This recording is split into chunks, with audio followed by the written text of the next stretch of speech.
кандай болуп атат сиздин маанайыңыз? Максаттарыңыздарга жеттиңиздерби? Жакшы. Ооба, эми негизинен эмнени белгилесек, ошол негизин мындай жалпылап алганда болду. Анан мүчүлүштүктөр бардык жерде болот да. Жок, элдерге жакты ушу. Анан сиздер кандай деп ойлойсуздар? Эми бул элдин бул эң жакшы, бул негизин келечектин идеясын башталды да. Бул келечекте бул түгөнбөс, бул өзүнчө бир чоң багыт да. Кыргыз баласы муну көп иштечү багыт бул.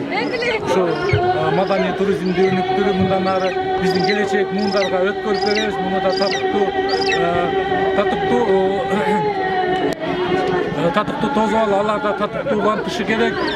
Анан бул жактан албетте сөзсүз түрдө биздин өзүбүздүн жанагы маданиятыбызды жоготпой, туризмди кошо өнүктүрүшүбүз керек. Мырза айтсаңыз, өткөндө Ошко барып да катайын,